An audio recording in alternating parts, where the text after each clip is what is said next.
Dream क्या है तुम्हारा? एक पहचान बनाना एंड लाइक वो मुझे ना, जब मैं मरूं, मैं नहीं चाहती कि लोग मुझे याद करें कि मैं प्रिटी हूँ या क्यूट हूँ। मैं चाहती हूँ कि लोग याद करें कि हाँ, वो एक बंदी थी, उसने बहुत अच्छा कंटेंट बनाया, बहुत अच्छी हमें हंसाया। पहचाना मुझे है? पहचाना? नमस्ते नहीं करनी आती? नमस्ते आंटी, नमस्ते नमस्ते नमस्ते बेटा, जितनी रहे। गंदे गंदे कमेंट्स करते तो उससे कैसे डील करते तुम? कि जितने भी लोग मुझे नेगेटिव कमेंट करते हैं, शायद उनकी जो लाइफ है उसमें कुछ प्रॉब्लम्स हों, अपना गुस्सा निकालने के लिए किसी भी क्रिएटर के कमेंट सेक्शन में गालियाँ बक दी, कुछ भी कर दिया, तो मुझे लगता है कि उनका दिल हल्का हो जाता है। तो मैं ये सोचती हूँ कि शायद उनको सपोर्ट चाहिए, उनको हेल्प चाहिए, तो अगर वो खुश हैं वो करके तो वो करें। तो फनी कंटेंट ही आपने क्यों लिया? कि मैं रियल लाइफ में बहुत चुलबुली हूँ और बहुत मतलब मस्ती वगैरह करती हूँ। मैं सीरियस कंटेंट नहीं बना सकती, फैशन में इतना ज़्यादा नहीं करती है ना, मुझे मेकअप की इतनी ज़्यादा नॉलेज तो नहीं है, तो मुझे लग रहा है चुलबुली हूँ मैं, तो मैं कॉमेडी कंटेंट बना सकती हूँ, लोगों को हंसा सकती हूँ, जो मैं अब करती हूँ। पंछी बन के उड़ती फिरूं मस्त गगन में। नहीं, उड़ना नहीं है मुझे। उड़ूंगी तो तंदूरी कबूतर बन जाऊंगी। तंदूरी कबूतर थोड़ी बनना है मुझे ना भगवान जी। उड़ना नहीं है भगवान जी मुझे, उड़ना नहीं है मुझे भगवान जी। मैंने 3 चैनल्स बनाए, तीनों में इतने अच्छे व्यूज़ नहीं आए, इतनी सारी वीडियोस डाली, व्यूज़ नहीं आए, तो वहाँ से पता लगता है कि तुम्हें कितना इम्प्रूव करना है। तो वहाँ से हिम्मत नहीं हारी, मुझे पता लगा कि मुझे कहाँ कहाँ पे इम्प्रूव करना है।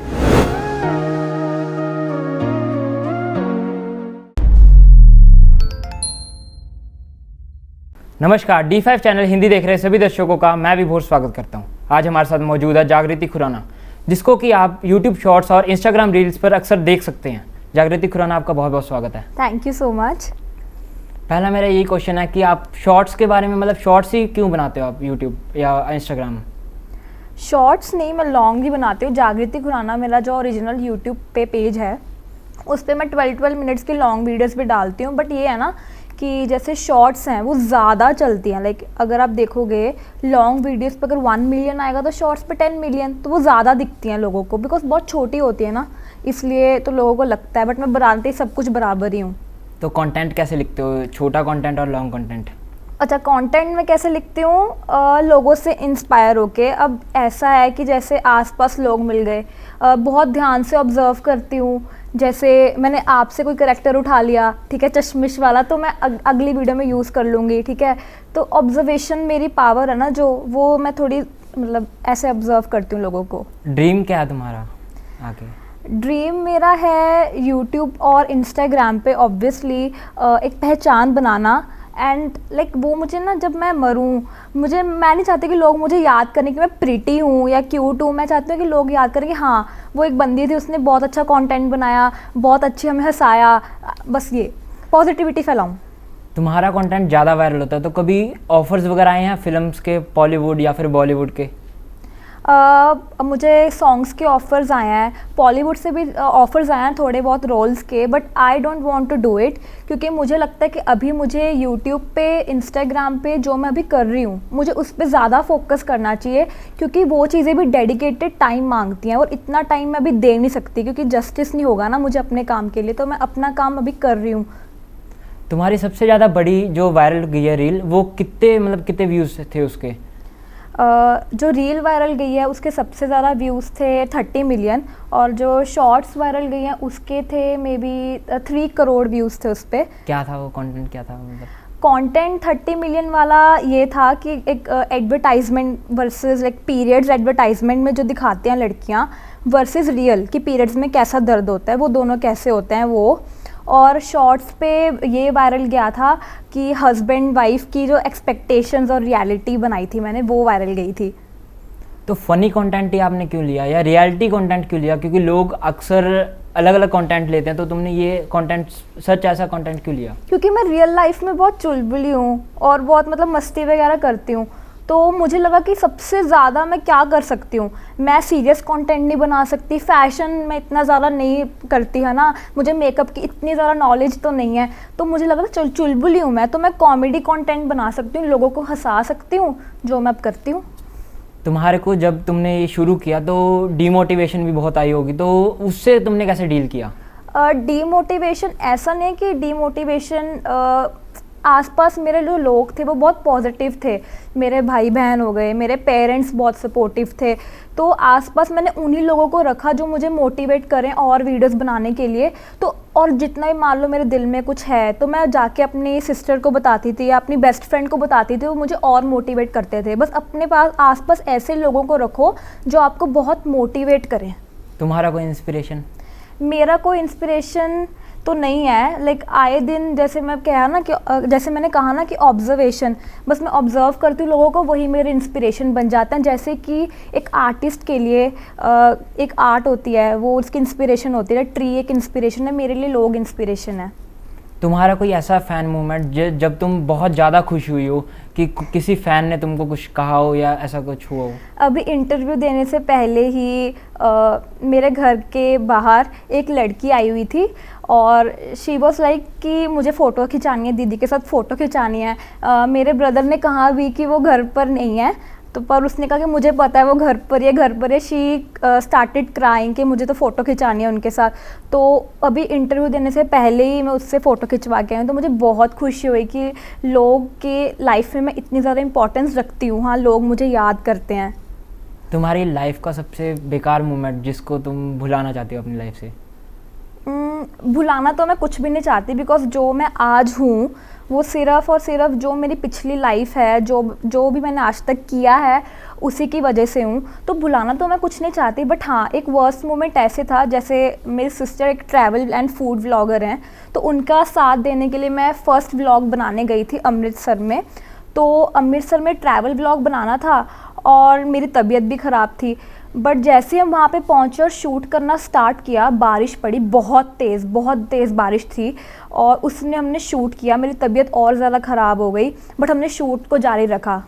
तो तुम्हारे साथ कभी ऐसा हुआ हो कि तुम किसी शूट पे गई हो और जहाँ से फूड व्लॉगिंग करती थी तुम, तो उसमें किसी ने मना कर दिया हो कि नहीं हमारे यहाँ पे शूट नहीं करना? होता है, बहुत बार होता है। जैसे लोग होते हैं वो कैमरा फ्रेंडली नहीं होते। और सबसे अच्छी बात तो ये है कि लाइक मैं और मेरी सिस्टर ना किसी के साथ ज़बरदस्ती भी नहीं करते कि हाँ हमने वीडियो बनाना ही बनाना है। अगर वो कैमरा फ्रेंडली नहीं है तो कोई बात नहीं, हम कहीं और जाके शूट कर लेते हैं, अपने प्लान्स चेंज कर लेते हैं। बहुत बार ऐसा हुआ है। बट होता है ना कभी कभी बेइज्जती होती है, वो वैसा सीन कभी नहीं हुआ, सारे बहुत पोलाइट थे। तुम्हारी लाइफ का एम क्या है आगे? मेरी लाइफ का ये ना है कि मुझे आइकॉनिक बनना है। लाइक आइकॉनिक, लाइक कोई रोल मॉडल, कुछ करना है, कुछ अलग करना है कंटेंट के माध्यम से, ताकि लोग मुझे जाने, पॉजिटिविटी मैं और फैलाऊं। तो लाइफ में कमेंट्स भी आते हैं, गंदे गंदे कमेंट्स करते हो, तो उससे कैसे डील करते हो तुम?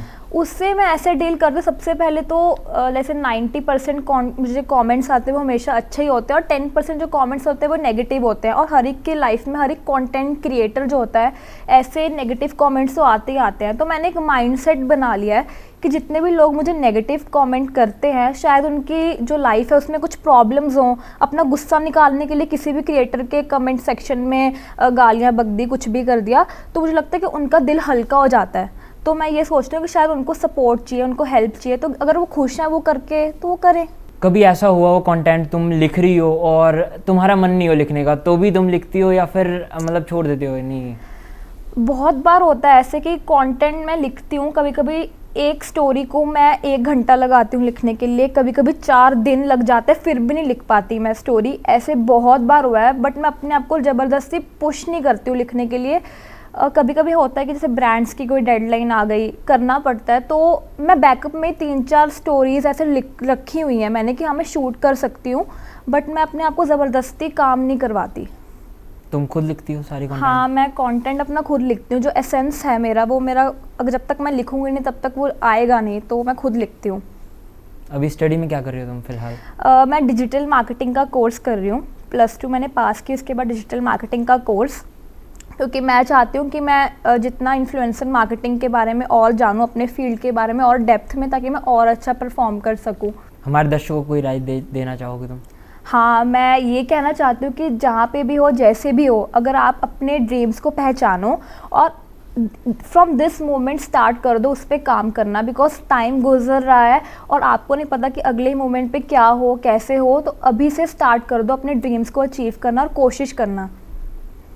नॉर्मल टाइम में कोई रील या शॉर्ट बनाते हो तुम, वो नहीं चलता, तो तुम कैसा, मतलब कई बार होता है ना कि लोग डिप्रेस हो जाते हैं कि नहीं मैंने नहीं करना यार, स्टार्टिंग जो स्टार्टिंग एज होती है, या मतलब स्टार्टिंग टाइम तुम पेज बनाया तुमने और वो स्टार्टिंग की 10-12 नहीं चलती, तो तब तुम मतलब सोचा कभी कि मैं बंद कर दूं ये सब कुछ? हर एक की लाइफ में ऐसे मोमेंट्स आते हैं, हर एक क्रिएटर की लाइफ में ऐसे मोमेंट्स आते हैं, तो वहाँ से पता चलता है कि तुम अपने पैशन के लिए कितने सीरियस हो। जैसे कोई जॉब लेने जाओगे तो 3-4 इंटरव्यूज़ दोगे तो फेल ही होंगे, ऐसे होता है। मैंने 3 चैनल्स बनाए, तीनों में इतने अच्छे व्यूज़ नहीं आए, इतनी सारी वीडियोज़ डाली, व्यूज़ नहीं आए, तो वहाँ से पता लगता है कि तुम्हें कितना इम्प्रूव करना है। तो वहाँ से हिम्मत नहीं हारी, मुझे पता लगा कि मुझे कहाँ कहाँ पे इम्प्रूव करना है। फैमिली सपोर्टिव है तुम्हारी? मेरी फैमिली बिल्कुल सपोर्टिव है। शुरू में उनको ऐसा था कि पढ़ाई के साथ साथ कैसे मैनेज करेगी, हर एक जो पेरेंट्स का डर होता है कि पढ़ाई के साथ मैनेज कैसे करेंगी, बट मैं ऐसी थी कि मैं गेम्स में भी आगे थी, डांस मतलब जो एक्टिविटीज़ होती थी स्कूल में उसमें भी आगे थी, पढ़ाई भी अच्छी कर लेती थी ताकि पेरेंट्स को खुश रख सकूँ, और साथ साथ में अपनी जो हॉबी थी एक्टिंग उसको भी मैं परस्यू कर रही थी। एक्टिंग सीखने के लिए क्या किया तुमने फिर? अच्छा, एक्टिंग सीखने के लिए जैसे स्टार्टिंग में वैसे मैं सेल्फ टॉट हूँ, बट मैंने फॉर 2 इयर्स मैंने थिएटर भी ज्वाइन किया है। अपने ही कोई लोकल थिएटर था, मैंने थिएटर को ज्वाइन किया, मैंने सीखा कि एक्टिंग कैसे होती है। मेरे आसपास बहुत एक्सपीरियंस लोग थे, तो मैंने अपनी सराउंडिंग्स चेंज की। जैसे स्कूल में कोई हॉबी नहीं थी एक्टिंग जैसी, तो मैंने फिर अपनी जो एक्स्ट्रा करिकुलर एक्टिविटी थी मैंने थिएटर सीखा। मैंने फिर जैसे छोटे मोटे जो शूट्स वगैरह होते थे मैं वहाँ पे जाती थी अपने फ्रेंड्स के शूट पे, यूट्यूब शूट पे, तो देखती थी कि कैमरा एंगल कैसा होता है। इतनी सारी नॉलेज इकट्ठी करने के बाद फिर मैंने अपना एक यूट्यूब चैनल स्टार्ट किया। कई बार ऐसा होता है कि जो खुद के दोस्त होते हैं वो नहीं चाहते कि हमारा दोस्त आगे बढ़ जाए, तो तुम्हारे साथ कभी ऐसा हुआ हो? हाँ, जैसे स्कूल में जैसे 10th किया मैंने, +1 +2, उसमें मेरे पास बिल्कुल भी टाइम नहीं होता था, क्योंकि जैसे मैंने कहा कि मैं स्कूल जाती थी, वहाँ पे पढ़ती थी, उसके बाद मैं थिएटर करती थी, फिर मैं आके फिर से पढ़ती थी, क्योंकि मुझे दोनों चीज़ों का बैलेंस करना था, अपनी हॉबीज़ का और पढ़ाई का।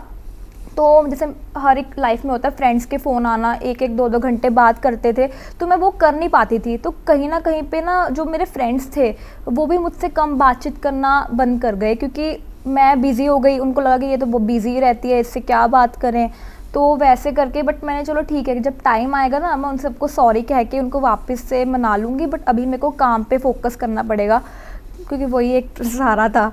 अब होती है बातचीत उनसे? हाँ, मेरे सारे फ्रेंड्स से बातचीत होती है, वो सारे बहुत खुश हैं कि जितना ही मैंने अब तक अचीव किया है। और जब +2 की फेयरवेल भी थी, सब ने मेरे को मतलब बहुत अच्छे तरीके से बुलाया, एवरीथिंग वाज वेरी गुड। जाते जाते दर्शकों को कुछ कहना चाहोगे? मैं सबको यही कहना चाहती हूँ कि आप जैसे भी हो, जो भी हो, अपने पैशन को पहचानो और जो भी आप काम करो उसको बिल्कुल दिल से करो। तुम YouTube के साथ कुछ अलग और मतलब साथ पैरेलल कुछ कर रही हो? नहीं, मैं जैसे बहुत सारे लोग कहते हैं कि जैसे बहुत सारे लोग कहते हैं कि जॉब भी साथ साथ करनी चाहिए। मैं ये कहना चाहती हूँ कि जो YouTube है अपने आप में बहुत बड़ी जॉब है। 24/7 आपको काम करना पड़ता है, एडिटिंग से लेके राइटिंग द स्क्रिप्ट और उसके बाद परफॉर्म करना, एक्ट करना, बहुत चीज़ें होती हैं, तो ये अपने आप में एक जॉब होती है। तुम्हारा क्रू है कोई, या फिर सब कुछ मतलब खुद मैनेज कर रही हो? नहीं, मेरा क्रू है, मेरे क्रू नहीं है एक्चुअली, वो मेरी टीम है, मेरी जो बहुत दिल के करीब है, जिसने मुझे आज तक सपोर्ट किया है। मेरी एक प्यारी सी टीम है जो मुझे हर वक्त सपोर्ट करती है, और वो मेरे हर एक यूट्यूब पे जितने भी मैं वीडियोस बनाती हूँ उसमें कहीं ना कहीं पे छोटे छोटे रोल्स करते ही रहते हैं। जागृति, आप हमारे साथ जुड़े, आपका बहुत बहुत धन्यवाद। Thank you so much for having me. अगले एपिसोड में फिर हाजिर होंगे, तब तक के लिए नमस्कार।